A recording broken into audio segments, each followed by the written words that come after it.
요즘 며느리들은 말이야, 시댁에 와서도 자기 집처럼 굴어. 예의가 없어. 예의가 김명자 여사는 손에 들고 있던 물수건을 탁탁 털며 아들에게 말했다. 아들 정윤석은 식탁 너머에서 묵묵히 밥을 씹고 있었다. 결혼한 지 이제 막 넉 달째. 그러나 집안에는 벌써부터 균열이 일기 시작했다. 명자 여사는 평생 부산시장통에서 반찬 가게를 운영하며 억척스럽게 가족을 일으켜 세운 인물이다. 남편은 일찍 세상을 떠났고 외동아들 윤석을 뼈 빠지게 키우며 살았다. 그녀에게 있어 며느리는 그저 가족이 아니라 삶의 질서를 이어받아야 할 대상이었다. 그 며느리 이지연은 올해 28, 서울 강북의 조용한 아파트에서 자란 다정하지만 내성적인 여자였다. 결혼 전까지 학원에서 아이들을 가르쳤고 책을 좋아하고 조용히 사색하기를 즐겼다. 윤석과는 독서 모임에서 만나 두 해 연애 끝에 결혼했다. 결혼 후 윤석은 어머니의 뜻에 따라 지연과 함께 친정과 조금 떨어진 경기 남양주 자택으로 들어왔다. 명자 여사는 같이 살아야 진짜 가족이지 라는 말을 입에 달고 살았다. 지연은 처음엔 어색했지만 좋은 아내이자 좋은 며느리가 되고 싶다는 마음으로 노력했다. 아침 일찍 일어나 국을 끓이고 명자 여사 취향에 맞춰 반찬을 만들고 출근 준비하는 남편에게 양말까지 챙겨주었다. 하지만 그런 노력은 번번이 그건 네 친정 식습관이지 너무 느려. 그릇은 그렇게 놓는 거 아니야 라는 말들로 되돌아왔다. 지연은 조용히 고개를 숙였고 윤석은 그 모든 광경을 말없이 지켜보기만 했다. 어느 날 지연은 직장에서 돌아와 고열로 몸을 가누기도 힘들었다. 겨우겨우 저녁을 차려 먹고 방에 누웠다. 설거지는 미뤄두고 쉬어야겠다는 생각뿐이었다. 그런데 그날 밤 설거지통에 쌓인 그릇을 본 명자 여사는 울컥했다. 이게 무슨 꼴이야. 네가 집안 주부마저 겨우 밥 한 끼 먹고 설거지도 안 하고 퍼져 자. 지연은 누워있다 벌떡 일어나 어지러운 머리를 부여잡았다. 그녀는 조용히 말했다. 죄송해요. 오늘 몸이 너무 안 좋아서. 하지만 명자 여사는 말을 끊고 소리를 질렀다. 아프단 말 나도 못하며 살았어. 그건 핑계지 젊은 사람이 이래서야 뭘 하겠냐. 지연의 가슴에 뭔가 확 막혔다. 평소 같았으면 조용히 사과했을 것이다. 하지만 이날만큼은 달랐다. 그녀는 참아왔던 눈물을 삼키고 낮은 목소리로 말했다. 어머님, 제가 죽어야 만족하시겠어요. 그 순간 부엌 안은 고요해졌다. 명자 여사는 할 말을 잃었고 윤석은 방 안에서 놀라 나온 채 아무 말도 못하고 서 있었다. 다음날 명자 여사는 이 상황을 그대로 지연의 부모에게 알렸다. 며느리가 내 말에 소리치고 대드는 집이 어디 있어요? 데려가서 다시 교육 좀 시키세요. 그리고 그렇게 지연은 친정으로 돌아가게 되었다. 윤석은 어머니의 말에 끌려가듯 짐을 챙겼다. 잠시만 가 있어 네가 좀 시켜야 해. 라는 말로 그녀를 떠나보냈다. 그런데 정작 지연의 집 앞에는 생각보다 더 많은 사람들이 기다리고 있었다. 아버지, 어머니, 오빠, 언니, 사촌들까지. 누군가는 축하 케이크를 들고 있었고 누군가는 이제 자유다라고 외쳤다. 윤석은 눈앞 광경이 믿기지 않았다. 지연의 언니는 웃으며 말했다. 이제 서류만 정리하면 되는 거네. 이참에 이혼 파티나 하자. 지연은 말없이 짐을 챙기고 차에 올랐다. 그녀의 얼굴에는 후회도 미련도 없었다. 지쳐 있었다. 너무 지쳐 있었다. 그리고 그 지침을 누구도 윤석조차 이해해주지 못했기에 그녀는 떠나기로 한 것이다. 그날 밤 정윤석은 혼자였다. 방 안은 조용했지만 마음속은 소음으로 가득했다. 냉장고 돌아가는 소리, 벽시계의 초침 소리, 마치 모든 것이 그의 잘못을 비웃는 것처럼 또렷하게 들렸다.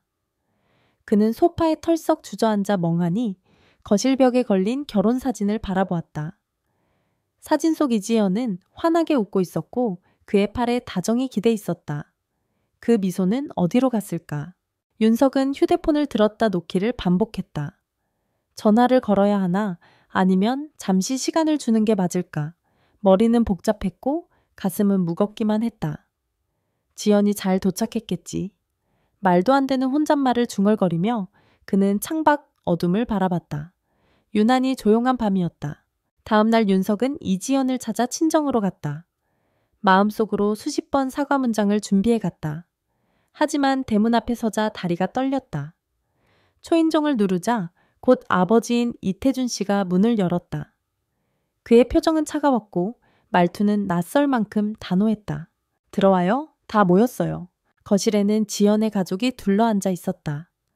어머니, 언니, 오빠, 사촌들까지 그들의 시선이 모두 윤석을 향하고 있었다. 누구도 웃지 않았다. 지연은 어머니 옆에 앉아 있었고 그의 눈을 피하고 있었다. 태준 씨는 자리에 앉으며 말했다. 윤석 씨, 오늘 이 자리는 책임을 묻기 위해서가 아닙니다.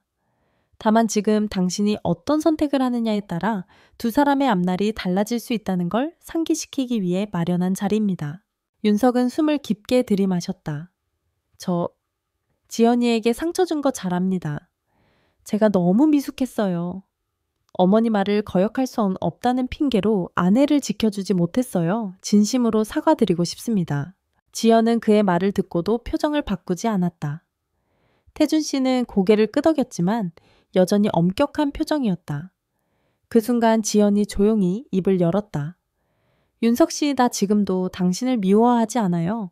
미워할 힘도 없어. 네, 하지만 당신이 나를 한 번이라도 당신 편이라고 생각해줬다면 아마 이렇게 되진 않았을 거예요. 그녀의 목소리는 담담했지만 가슴을 찌르는 칼날처럼 날카로웠다. 나는 당신의 아내였어요. 집안일을 도우려 새벽부터 일어나고 어머님 입맛에 맞는 반찬 하나 만들어 보려고 인터넷으로 레시피 뒤지고 마트에서 돌아오면 손목이 퉁퉁 부을 정도였어요. 그런데 돌아오는 건 요즘 여자들은 싸가지 없다는 말뿐이었어요. 윤석은 고개를 들 수 없었다.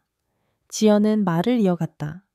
가장 괴로웠던 건 그런 말을 듣고 있는 내 옆에서 당신이 아무 말도 안 했다는 거예요. 나는 매일 외로웠어요. 당신이 나를 향해 한 발짝이라도 다가와 줬다면 내가 이렇게까지 무너지진 않았을 거예요. 지연의 어머니 한정혜 여사가 딸의 등을 다독이며 말했다. 우리 딸이 어릴 적부터 감정 표현에 서툴러서 참아내는 게 익숙한 아이예요. 그런 아이가 목소리를 높였다는 건 이미 한계였단 뜻입니다. 정윤석은 고개를 들었다. 알고 있습니다. 너무 늦게 알아서 죄송합니다. 그런데 지금이라도 바꿔보고 싶어요. 시간을 주세요. 지연이를 다시 웃게 하고 싶습니다. 그날 윤석은 집으로 돌아가면서 생각했다. 내가 진짜 지연을 아내로 생각했다면 왜 그토록 무심했을까? 그는 도착하자마자 어머니 된 명자 여사와 마주 앉았다. 처음으로 목소리를 높이지 않고 자신의 생각을 진지하게 전했다. 어머니, 저 지연이와 헤어지고 싶지 않아요. 다시 붙잡고 싶어요. 그러려면 우리부터 바뀌어야 해요. 저도 어머니도요. 명자 여사는 놀란 얼굴로 아들을 바라보았다. 너 지금 뭐라고 했니? 내가 바뀌라고. 윤석은 흔들리지 않고 말했다. 예전엔 저도 어머니 말씀이 다 옳다고 생각했어요. 근데 그게 옳은 게 아니라 익숙했던 거더라고요. 지연이는 우리 가족이 될 준비를 해왔는데 우리는 그녀를 그저 입주자처럼 대했어요. 그러면 누가 버틸 수 있겠어요. 그날 밤 명자 여사는 말이 없었다. 거실 등을 다 꺼놓고 소파에 앉아 한참을 생각에 잠겼다. 윤석은 그녀에게 등을 돌린 채 방으로 들어갔지만 마음은 더 무거웠다. 아직 아무것도 해결되지 않았다는 걸 알았기 때문이다. 그리고 이틀 뒤 지연에게서 메시지가 왔다. 내일 오후에 잠깐 이야기할 수 있어요. 윤석은 숨이 멎는 줄 알았다. 그래, 제발 이 기회만은 놓치지 말자. 가을 햇살이 유리창을 조용히 두드리던 오후 정윤석은 서울 성북동의 작은 찻집 앞에 서 있었다. 손에는 작은 해바라기, 꽃다발 하나. 이지연이 가장 좋아했던 꽃이었다. 결혼 전 첫 데이트 때 그녀는 이런 말을 했었다. 해바라기는 무심하게 피어 있지만 태양을 따라 고개를 돌리는 게 사랑 같아서 좋아요. 그 말이 이토록 오래 남을 줄 그땐 몰랐다. 윤석은 찻집 안으로 들어가 조심스럽게 주변을 둘러보았다. 그 순간 창가 자리에 앉아있는 지연이 눈에 들어왔다. 그녀는 머리를 하나로 묶고 회색 니트에 연한 립스틱을 바르고 있었다. 꾸미지 않은 모습이 오히려 더 아름다웠다. 그는 조심스럽게 다가가 꽃다발을 내밀며 앉았다. 네가 좋아하는 거라서 기억하고 있어. 지연은 말없이 꽃을 받았다. 향기를 맡고는 작게 웃었다. 그 웃음은 여전히 따뜻했지만 어딘가 모르게 조심스러웠다. 잠시 어색한 정적이 흘렀다. 윤석은 조심스레 입을 열었다. 연락해줘서 고마워. 너한테 하고 싶은 말이 너무 많았어. 지연은 손에 쥔 찻잔을 바라보며 말했다.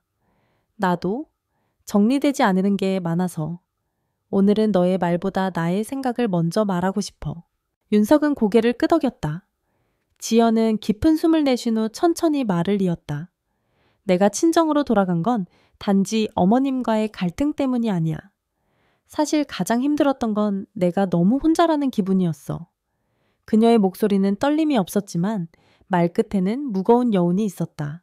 매번 내가 참고 넘기면 괜찮아질 거라고 생각했어. 하지만 어느 순간부터 이 집에서는 내가 없어도 되겠다는 생각이 들더라. 내가 밥을 해도 청소를 해도 아무도 수고했다고 말하지 않잖아. 대신 그건 그렇게 하는 게 아니야. 엄마는 그렇게 안 해? 같은 말만 들었지. 윤석은 입술을 깨물었다. 아무 말도 하지 못했다. 내가 아팠던 그날 설거지를 미뤘던 건 단 한 번이었어. 근데 그 한 번이 그렇게 큰 잘못이었나. 내가 무책임한 며느리 불효한 아내로 낙인 찍힐 만큼 지연은 고개를 들었다. 눈은 붉어졌지만 아직 눈물은 떨어지지 않았다. 그런 상황에서 내가 목소리를 높였다고 해서 네가 날 좀 생각해보자며 친정에 보내는 걸 받아들였을 때 나는 이 결혼이 끝났구나 싶었어. 윤석은 고개를 숙였다. 그의 눈앞이 흐려졌다. 지연아, 정말 미안해. 그땐 내가 뭘 해야 할지 몰랐어. 무조건 엄마 말이 맞다고 생각했고 네가 그만큼 지쳤을 거라고는 상상도 못했어. 지연은 한참을 조용히 있었다. 그 뒤로 그녀는 아주 작은 목소리로 말했다. 근데 이상하지 이렇게 말하면서도 나는 아직도 널 미워하지 않아. 윤석은 그 말을 듣고 고개를 들었다. 정말이야. 지연은 작게 웃었다. 응, 사실 나 아직도 너 좋아해. 좋아하니까 더 아팠던 거야. 그 순간 윤석은 무언가 뭉클하게 올라오는 감정을 주체할 수 없었다. 그는 조심스레 지연의 손을 잡았다. 지연은 놀란 듯 했지만 손을 거두지 않았다. 다시 시작하고 싶어. 이번엔 진짜 너의 편이 되고 싶어. 엄마와도 이야기했어. 내가 먼저 바뀔게. 너에게 말로만 미안하다고 하지 않고 행동으로 보일게. 지연은 그의 손을 바라보았다.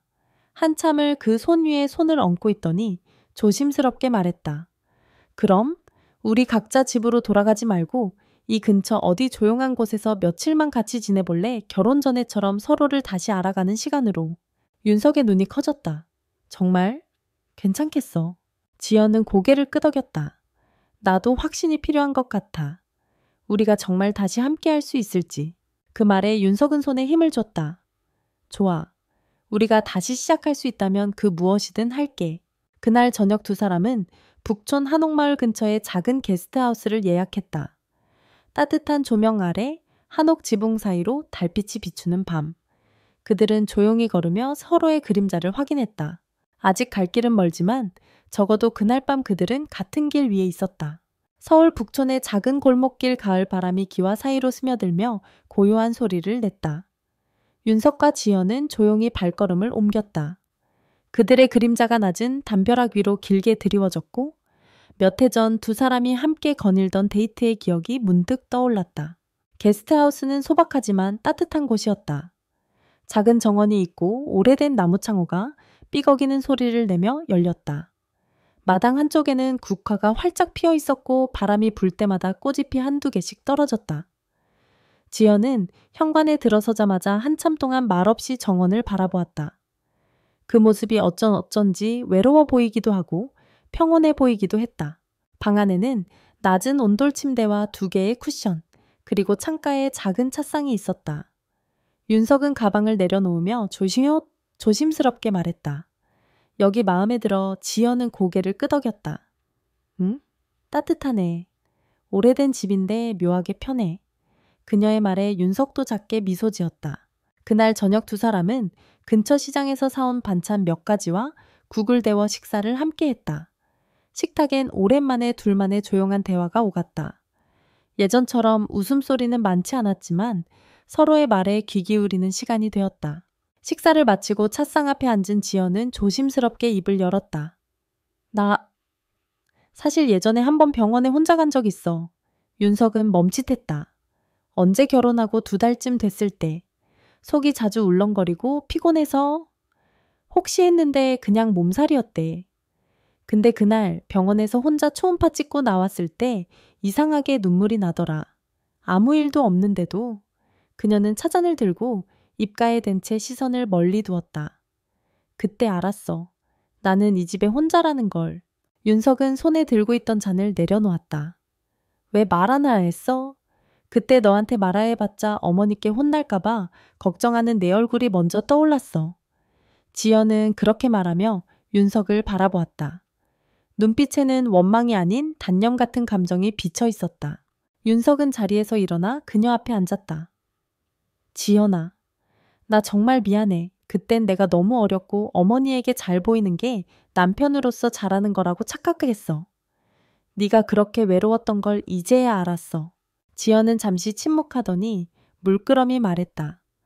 사실 나도 처음부터 시어머니와 안 맞는다는 걸 알고 있었어. 하지만 네가 중간에서 다리만 되어줬다면 그 시간들이 상처로 남지는 않았을 거야. 그녀의 목소리는 흔들렸지만 단단했다. 윤석은 고개를 끄덕이며 진심으로 말했다.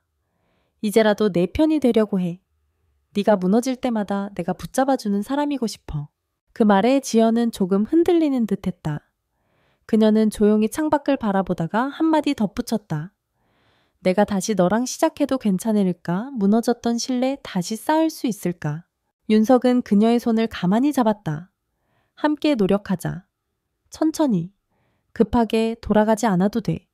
한 걸음씩 네가 원하는 속도로. 그날 밤 2사람은 같은 방에서 다른 이불을 덮고 나란히 누웠다. 한참 동안 아무 말도 하지 않았다. 바람에 창호가 흔들리는 소리만 조용히 들릴 뿐이었다. 그 고요함 속에서 윤석은 조용히 속삭였다. 지연아 고맙다. 아직 나를 믿어줘서. 지연은 대답하지 않았다. 하지만 그녀의 이불 아래 손끝이 천천히 그의 손을 찾아왔다. 그 작은 접촉은 말보다 더 많은 것을 전했다. 서로의 천이 손끝을 통해 천천히 전해졌고 그들의 마음은 다시 하나의 방향을 향해 걷기 시작했다. 게스트하우스에서의 며칠은 마치 따뜻한 봄날을 지나가는 것처럼 잔잔했다. 이지연과 정윤석은 여전히 조심스럽게 서로를 바라보았지만 적어도 그 시선 속엔 더 이상 날카로움은 없었다. 눈빛은 부드러워졌고 말은 느릿느릿하더라도 서로를 향해 있었다. 하지만 현실은 언제나 돌아와야 할 길을 준비하고 있었다. 지연이 친정으로 돌아가기 전날 윤석은 그녀에게 말했다. 내가 엄마께 제대로 말씀드릴게. 다시는 너 혼자 서 있게 하지 않겠다고. 그 말에 지연은 조용히 고개를 끄덕였다. 윤석아, 나 내 어머니를 미워하는 건 아니야. 그분도 나름의 고생이 있었겠지. 다만 난 그 고생의 화살을 맞고 싶진 않아. 윤석은 그 말을 가슴 깊이 새기며 다음 날 어머니 김명자 여사를 찾아갔다. 그날은 비가 내렸다. 바닥은 젖어 있었고 명자 여사는 베란다에서 젖은 수건을 걷어들이고 있었다. 윤석은 우산을 접으며 조용히 인사했다. 엄마 나 왔어요. 명자 여사는 그를 보며 잠시 멈칫했다. 지연이는 아직 친정에 있지 얘. 오늘은 엄마랑 꼭 이야기하고 싶어서요. 명자 여사는 조용히 고개를 끄덕이고 거실에 앉았다. 아들은 그녀 맞은편에 앉으며 숨을 골랐다. 엄마 지연이 다시 같이 살고 싶어요. 그런데 그 전에 엄마께 꼭 드려야 할 말이 있어요. 명자 여사는 눈썹을 찌푸리며 말했다. 또 그 얘기냐 내가 얼마나 마음에 담아뒀는데 날 대놓고 무시했잖아. 그건 지연이도 잘못했어요. 하지만 엄마도 조금은 돌아봐 주실 수 없나요? 윤석은 담담히 이어갔다. 엄마가 예전에 말씀하셨죠. 엄마는 시집살이 하면서 단 한 번도 힘들다고 말 못했다고. 그런데 그게 엄마한텐 강한 삶이었을지 몰라도 우리에겐 아픔으로 남았어요. 엄마가 참은 것처럼 우리도 참아야 한다면 그건 그냥 반복이에요. 명자 여사는 고개를 돌려 창밖을 보았다. 지연이 어릴 적부터 부모님께 예의를 배웠고 남의 말 기울일 줄 아는 아이예요. 그런데 엄마 앞에서는 항상 움츠러들고 눈치를 보더라고요. 엄마 말 한마디에 하루 종일 울면서도 아침엔 웃으면서 다시 반찬 만들었어요. 명자 여사의 입가가 살짝 떨렸다. 말없이 눈동자만 흔들렸다. 윤석은 한숨을 내쉬며 말을 이었다. 저도 알아요. 엄마는 가족을 위해 많은 걸 희생하셨고 저를 위해 홀로 모든 걸 감당하셨어요. 하지만 이제 저도 어른이고 제가 지켜야 할 사람은 제 아내예요. 엄마가 저를 사랑하신 만큼 저도 지연이를 사랑합니다.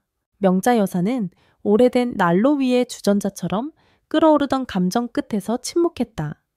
그러다 조용히 입을 열었다. 그 애가 나한테 무례하게 말한 날 밤에 잠을 못 잤다. 자존심이 상한 것도 있지만 내가 혹시 뭔가 잘못했나 싶어서. 윤석은 말없이 그녀를 바라보았다. 그 침묵은 한쪽 방향의 회한이 아닌 이제는 서로 마주보는 시작이 되고 있었다. 며느리가 그렇게까지 말하게 한 건 나였을지도 몰라. 나도 어머니한테 그렇게 살았거든. 늘 맞고 참고 끓고 눌러두고 그게 며느리의 길이라 생각했지. 그런데 말이야. 그녀는 고개를 푹 숙이며 말했다. 나도 그 애가 힘들었다는 걸 요즘 들어 조금씩 느꼈다. 왜 그렇게 밥 먹을 때 고개를 숙였는지, 왜 자주 어깨를 움츠렸는지 눈치 못 챘던 게 아니라 안 보려고 했던 것 같아. 윤석은 그 말에 눈시울이 붉어져 들어졌다. 엄마? 고마워요. 그 순간 명자 여사의 눈에도 눈물이 고였다.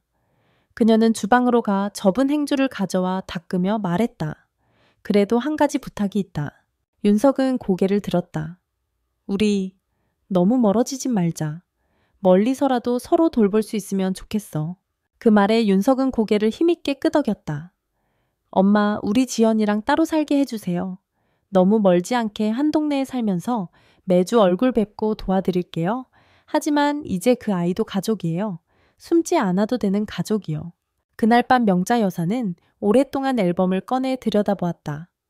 윤석의 아기 사진들, 윤석의 아버지와 함께 찍은 오래된 사진들, 그리고 마지막엔 지연이 웃으며 반찬을 들고 있는 사진 한 장. 그녀는 그 사진을 조용히 품에 안고 속삭였다. 지연아, 너도 내 딸이었지 그렇지. 가을의 끝자락 낙엽이 바람에 실려 골목마다 뒹굴던 어느 아침. 정윤석은 이지연과 함께 서울 근교의 작은 전셋집 계약을 마쳤다. 오래된 아파트였지만 햇살이 잘 드는 집이었다. 윤석은 손에 계약서를 들고 지연을 바라보며 조용히 말했다. 여기서부터야. 우리가 처음으로 진짜 둘이서만 시작하는 집. 지연은 작은 미소를 지었다. 마음 한구석엔 아직도 불안이 있었지만 윤석의 달라진 눈빛에서 묘한 안도감을 느끼고 있었다. 그는 더 이상 아들로서만 움직이지 않았다. 이젠 남편으로서 자기 의지를 세우려는 사람이 되어 있었다. 이사 첫날 윤석의 어머니 김명자 여사는 손수 끓인 미역국과 멸치볶음을 한 보자기 가득 챙겨왔다. 지연은 현관 앞에서 그녀를 마주하자 잠시 주춤했지만 명자 여사는 먼저 고개를 살짝 숙이며 말했다. 아프지 말고 잘 살아라 지연아. 음식은 조금만 가져왔어. 입에 맞을지 모르겠네. 지연은 순간 당황했지만 이내 고개를 숙여 정중하게 받았다. 고맙습니다 어머님. 그 말에 명자 여사는 머쓱하게 웃으며 덧붙였다. 내가 요즘 요리 프로그램도 좀 봐. 젊은 사람 입맛도 공부하려고. 지연은 작게 웃었다. 예전 같았으면 어색했겠지만 오늘의 명자 여사는 어딘가 따뜻하고 진심이 느껴졌다.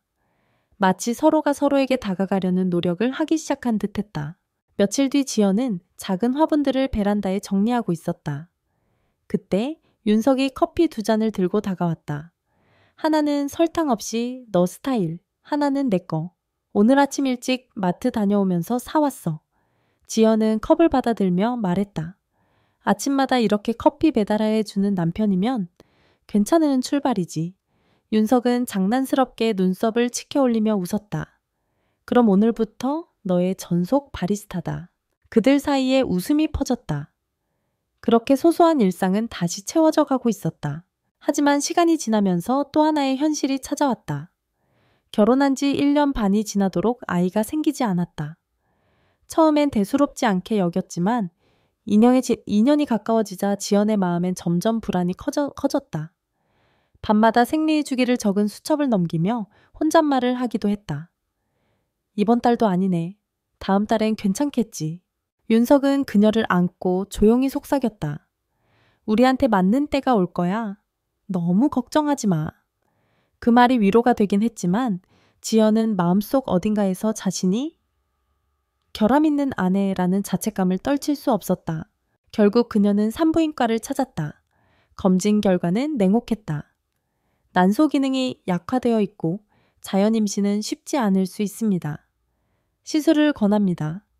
의사의 말에 지연은 말없이 고개를 끄덕였고 집에 돌아와서도 윤석에게 차마 말할 수 없었다. 그러나 윤석은 그녀의 눈빛을 보고 눈치챘다. 그날 저녁 그는 지연의 손을 잡고 조용히 물었다. 검사 결과가? 안 좋았어. 지연은 눈을 피한 채 고개를 끄덕였다. 미안해. 나 때문에 우리가 아이를 가질 수 없을지도 몰라. 윤석은 그녀를 꼭 끌어안으며 말했다. 지연아, 네가 아이를 낳지 못한다고 해도 널 덜 사랑하게 되는 건 절대 아니야. 너와 함께하는 삶 자체가 나에겐 선물이야. 그 말에 지연은 오열했다. 소리도 없이 억눌렸던 감정들이 무너졌다. 그는 그녀의 등을 토닥이며 그 울음이 멈출 때까지 곁을 지켰다.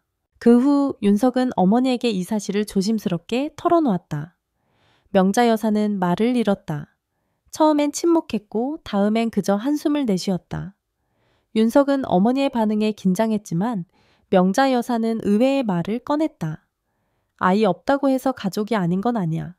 너희가 서로 아껴주며 산다면 그게 더 귀한 일이야. 윤석은 어머니의 말에 놀라 눈을 떴다.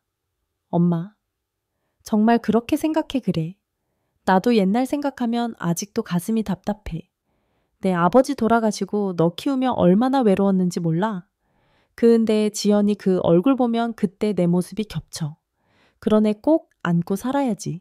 그날 이후 명자 여사는 반찬을 챙겨주고 따뜻한 말들을 건넸다. 지연 역시 조금씩 명자의 진심을 받아들이기 시작했다.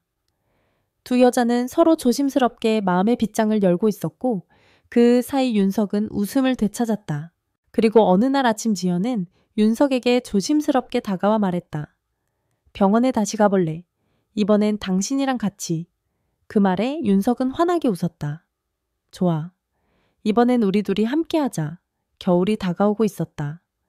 나뭇가지 위기의 마지막 잎사귀들이 하나둘 떨어지고 찬바람이 아파트 창문을 흔들던 어느 새벽 이지영과 정윤석은 병원 대기실 의자에 나란히 앉아 있었다. 두 사람의 손은 꽉 잡혀 있었고 윤석은 주기적으로 지연의 손을 문질렀다. 그녀의 손은 얼음장처럼 차가웠다. 괜찮아. 긴장하지 마. 우린 그냥 확인하러 온 거야. 윤석이 속삭였지만 그 역시 목소리가 떨렸다. 의사는 친절하게 웃으며 결과지를 펼쳐들었다. 지난번보다 수치가 많이 좋아졌어요. 특히 난소 반응도가 개선됐고 호르몬 수치도 안정세를 보입니다.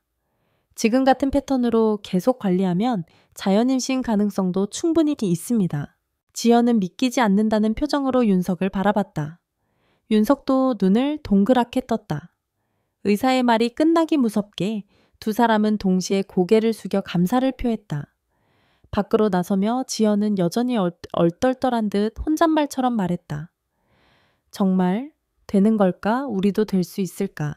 윤석은 그녀의 어깨를 감싸 안고 확신에 찬 목소리로 말했다. 그럼 왜 안 돼? 우리는 여기까지도 함께 왔는걸. 이제부터는 믿음으로 버티자. 그날부터 두 사람은 하루하루를 소중히 보냈다. 식단을 철저히 관리했고 스트레스를 피하기 위해 주말이면 근처 공원이나 산책길을 함께 걸었다. 지연은 매일 아침 천을 재고 달력에 작은 체크를 남겼다.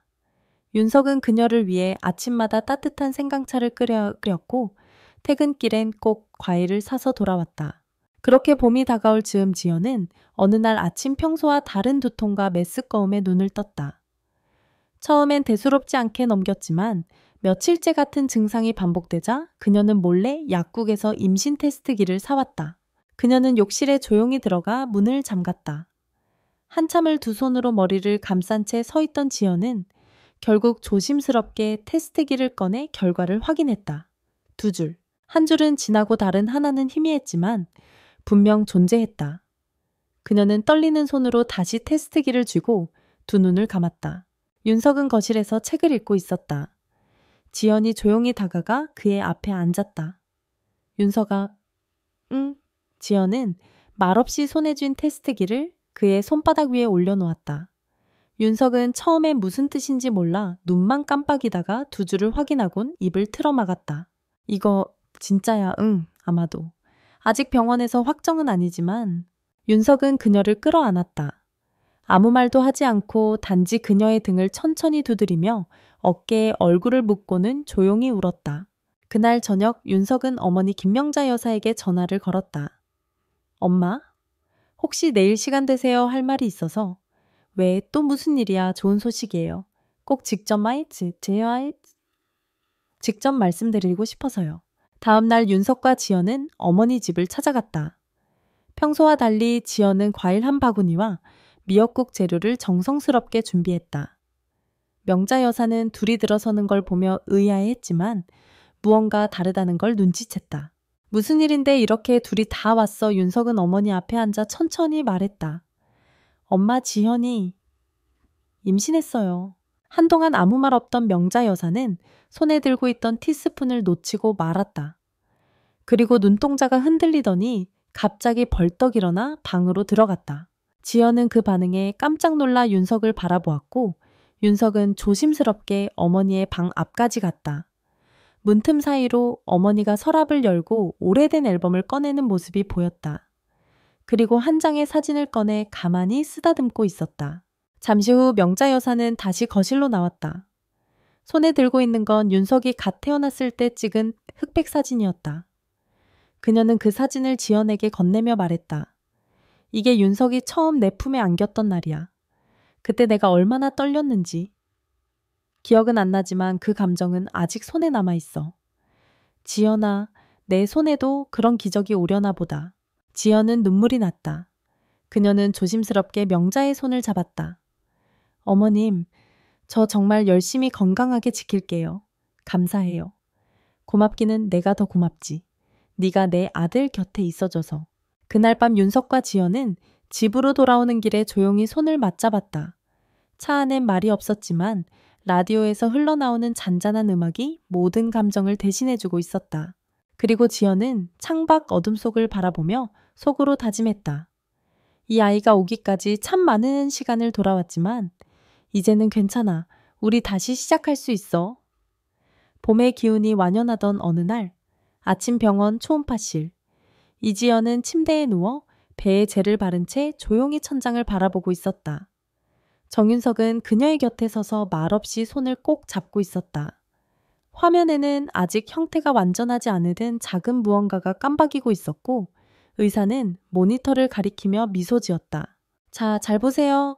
여기서 리듬을 타는 이 부분, 이게 아기 심장입니다.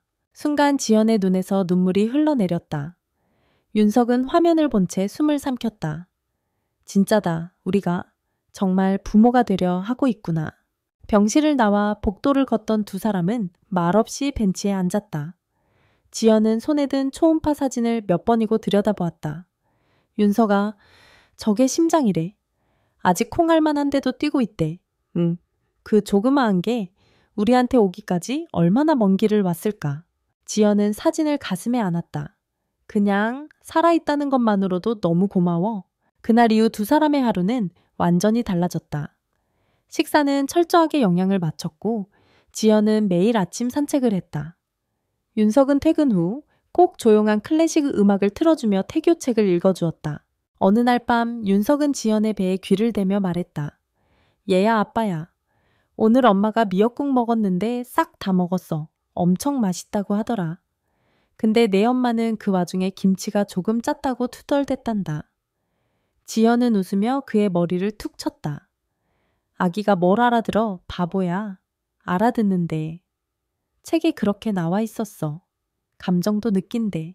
그들의 웃음은 오래간만에 집안을 따뜻하게 채웠다. 그리고 임신 12주가 되던 날 지연은 산모 교육 프로그램에 참가하기로 했다.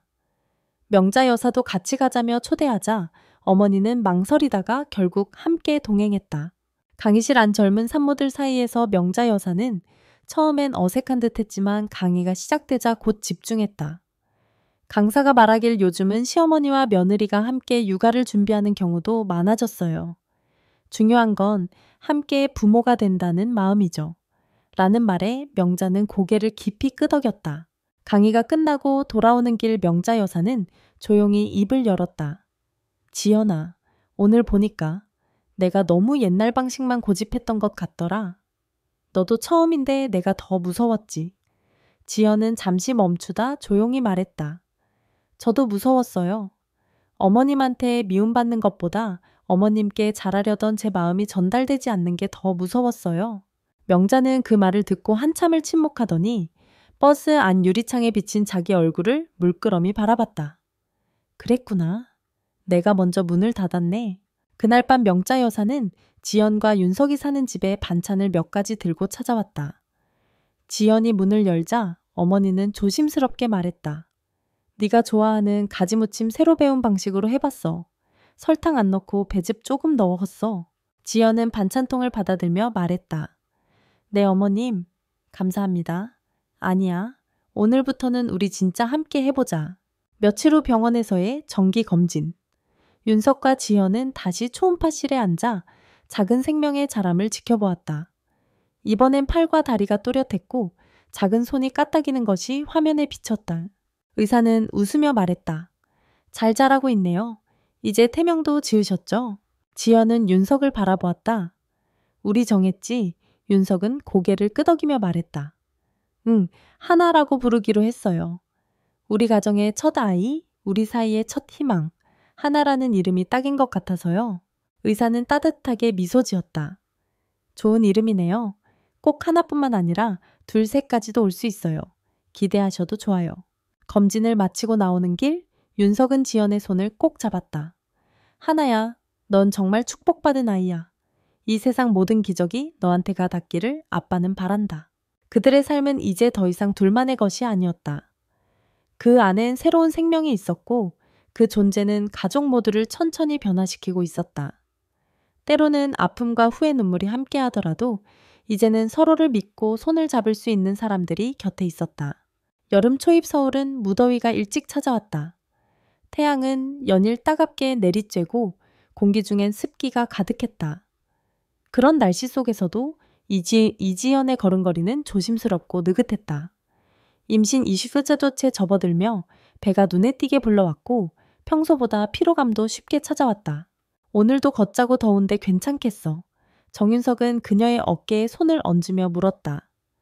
지연은 미소를 지으며 고개를 끄덕였다. 하나가 움직일 때마다 걷고 싶어져. 움직이는 걸 좋아하는 것 같아. 그 말에 윤석은 배를 가볍게 쓰다듬으며 말했다. 아빠 닮았나 보네. 엄마는 조용한데. 아니야. 나도 생각보다 활발해. 그럼 하나는 우리 둘 반반인 걸로. 그 평범하고 따뜻한 대화가 지연에게는 하루의 활력소였다. 그러나 삶은 언제나 순탄하게 흘러가기만 하지는 않았다. 임신 23주째 되던 어느 날 밤 지연은 갑작스러운 복통으로 잠에서 깼다. 윤석은 그녀의 얼굴이 창백하게 질려 있는 것을 보고 깜짝 놀라 지체 없이 병원으로 데려갔다. 산부인과 응급진료실에서의 몇 시간. 초조하게 의자에 앉아 기다리던 윤석의 심장은 쉴 틈 없이 뛰고 있었다. 마치 자신의 맥박 소리만이 병원 복도를 가득 채우는 듯했다. 마침내 의사가 나왔다. 다행히 유산 징후는 아니고 태아가 자라는 과정에서 오는 일시적인 압박이었어요. 다만 무리한 움직임은 삼가셔야 합니다. 일정 기간 절대 안정이 필요하겠습니다. 윤석은 안도의 한숨을 내쉬었지만 지연의 얼굴은 밝지 않았다. 병실에 누운 그녀는 입술을 깨물며 조용히 말했다. 나 때문에? 하나한테 무슨 일 생길까봐 무서웠어. 내가 부족해서 그런가 봐. 윤석은 그녀의 손을 꼭 쥐며 눈을 맞췄다. 무슨 소리야? 지금까지 잘해왔잖아. 부족한 게 아니라 그냥 우리가 너무 간절했나 봐. 하나가 소중해서 더 조심하고 싶은 거지. 괜찮아. 이젠 내가 더 조심할게. 지연은 그제야 눈가에 고인 눈물을 닦았다. 하나가? 이렇게 작은데도 날 지치게도 하고 살게도 해. 신기하지 응? 하나는 우리가 함께 만든 가장 큰 기적이니까. 이후로 지연은 회사에 휴직계를 냈고 명자 여사는 본격적으로 그녀를 돕기 위해 자주 집을 찾았다. 예전처럼 잔소리나 지적은 없었다. 대신 조용히 다려온 미역국을 덮이고 직접 담근 나박김치를 꺼내 식탁에 올려놓았다. 지금 이 시기엔 매운 거보단 시원하고 순한 게 좋아. 어머님, 요즘 음식 정말 부드러워요. 덜 자극적이고. 그래, 나 요즘 유튜브도 보고 공부하는 거야. 지연은 웃음을 터뜨렸다. 그리고 식탁에 나란히 앉아 밥을 먹는 두 여자의 모습은 더 이상 낯설지 않았다. 한편 윤석은 회사에서의 업무 압박이 심해졌다. 새로 바뀐 부장과 맞지 않아 연일 야근이 이어졌고 퇴근 후에도 업무 지시가 쏟아졌다. 그는 피곤한 몸을 이끌고 집에 돌아와도 힘들다는 말을 입에 담지 않았다. 어느 날 밤 윤석이 집에 돌아오자 지연은 소파에 앉아 있었다. 불은 꺼져 있었고 방 안은 조용했다. 지연아, 왜 불도 안 켜고 있어? 그녀는 천천히 고개를 들었다. 윤석아, 우리 서로 너무 무리하고 있는 것 같지 않아. 그 말에 윤석은 가만히 그녀 옆에 앉았다. 그럴지도. 난 네가 힘들지 않게 하려고 애썼는데 정작 내 모습이 그걸 무너뜨리고 있었나 봐. 지연은 그의 손을 꼭 잡으며 속삭였다. 우리가 하나를 기다리며 너무 긴장한 것 같아. 웃는 것도 줄고 말도 줄고 서로를 보는 시간이 줄었어. 윤석은 조용히 그녀의 이마에 입을 맞췄다. 지금이라도 알았으니 다행이야. 우리 다시. 천천히 가자. 하나도 우리도. 무리하지 말고. 그날 밤 두 사람은 작은 조약돌 같은 약속을 하나 나눴다. 매일 하루에 꼭 한 번 서로의 마음을 말로 전하기. 다음날 윤석은 작은 쪽지를 지연의 머리맡에 두고 출근했다. 오늘도 너와 우리 아기 덕분에 나는 잘 살아. 고마워 지연아. 지연은 그 쪽지를 품에 안고 조용히 눈을 감았다. 삶은 여전히 흔들릴 수 있었다. 하지만 그 흔들림 속에서도 두 사람은 하나라는 작은 심장 소리를 따라 함께 걸어가고 있었다. 겨울의 끝자락 병원 창밖 풍경은 여전히 회색이었다.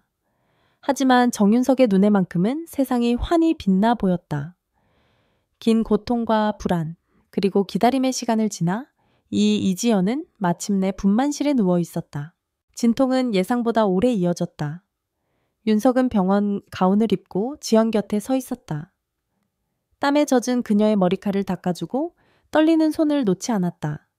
지연은 온몸이 부서질 듯한 고통 속에서도 마지막 힘을 짜내며 속삭였다. 하나야, 엄마가 기다릴게. 꼭 만나자. 그리고 몇 분 뒤 마침내 분만실을 가득 채운 아기의 울음소리. 짧지만 강한 생명 그 자체의 소리였다. 지연은 그 소리를 들으며 눈을 감았다. 그 안에서 한 방울 두 방울의 눈물이 흘러내렸다. 윤석도 울고 있었다. 아무 말도 하지 못하고 그저 떨리는 손으로 지연의 손등을 감싸며 고개를 숙였다. 축하드립니다. 건강한 여자아이입니다. 간호사가 작은 아기를 안아 보여주었다. 아직 눈을 못 뜬 아기는 분홍빛 담요에 쌓여 있었고 그 안에서 조심스럽게 손가락을 움직였다. 하나야, 우리 아기. 지연은 그 작은 손을 살며시 만졌다. 마치 기도하듯 그 손끝을 이마에 대고 속삭였다. 너를 만나기 위해 정말 오랜 시간을 버텼구나. 윤석도 옆에서 아기의 작은 얼굴을 바라보다가 낮게 말했다. 이게 바로 기적이구나. 며칠 뒤 봄비가 부드럽게 내리던 날, 병원에서 퇴원한 세 사람은 새로운 보금자리로 돌아왔다. 집안엔 꽃다발과 축하 메시지들이 쌓여 있었고 명자 여사는 부엌에서 직접 끓인 미역국을 드고 있었다. 지연아, 미역은 내가 2시간 불렸어. 먹어봐. 이번엔 딱 맞을 거야. 지연은 웃으며 그릇을 받았다. 고맙습니다, 어머님. 명자 여사는 손녀를 안고 흐뭇하게 웃었다. 이 조그마한 애가 우리 집안을 다시 살려냈네. 그날 밤 하나는 처음으로 집에서 잠이 들었다. 아기의 숨결은 고르고 작았고 지연은 아기 곁에 앉아 말없이 바라보다가 조용히 말했다. 윤석아, 우리 진짜 가족 같아졌어. 윤석은 그녀를 감싸 안으며 대답했다. 아니야, 우린 원래 가족이었어. 다만 이제야 서로에게 진짜가 되어가는 거지. 시간은 흐르고 계절은 변했다. 그들 사이의 상처도 불안도 조금씩 아물었다. 아이가 자라며 낼 첫소리, 첫걸음, 첫 웃음까지 모든 것이 새로운 시작이었다. 그들은 더 이상 예전처럼 조급하지 않았다. 웃음이 나올 땐 웃었고 눈물이 날 땐 말없이 안아주었다. 하루하루가 선물 같았다. 누구보다도 잘 알기에 이 날들이 결코 당연하지 않다는 것을. 지연은 어느 날 하나를 품에 안고 이렇게 속삭였다. 너는 우리가 만든 봄이야. 겨울을 지나 비로소 도착한 따뜻하고 향기로운 봄. 그 말에 윤석은 문득 생각했다. 삶은 참 모질기도 했지만 그래서 더더욱 아름다웠다고. 가장 긴 터널 끝에서 비로소 만난 빛이기에 가장 아픈 눈물 끝에서 움튼 사랑이기에 지금 이 순간이야말로 그들이 간절히 기다린 삶의 진짜 시작이었다. 여러분, 이렇게 지연과 윤석의 이야기는 한 편의 계절처럼 따뜻하게 마무리되었습니다. 모든 문제가 완전히 사라진 건 아니지만 서로를 진심으로 바라보며 함께 걸어가기로 다짐했기에 그들의 삶은 다시 시작되었습니다. 혹시 여러분도 누군가와 함께하면서 지연처럼 말 한마디에 상처받고 울고 싶던 밤이 있었나요? 윤석처럼 가족 사이에서 중심을 잡지 못해 마음이 찢어진 날은요? 아니면 어머니 명자 씨처럼 너무 오래된 방식으로 누군가를 아프게 했던 기억은요? 오늘 이야기 여러분은 어떻게 느끼셨나요? 지금 이 순간 여러분의 가슴에 떠오르는 누군가가 있다면 그 마음 댓글로 남겨주세요. 여러분의 이야기, 누군가에게는 큰 위로가 될 수 있습니다. 그리고 이 이야기가 마음에 닿았다면 좋아요 버튼 한번 눌러주시고 채널 구독과 공유도 꼭 부탁드립니다. 사랑이란 결국 서로의 이야기에 귀 기울이는 것에서 시작되니까요. 어쩌면 지금 이 늦은 밤 누군가에게 필요한 건 바로 이런 조용한 이야기 하나인지도 모릅니다.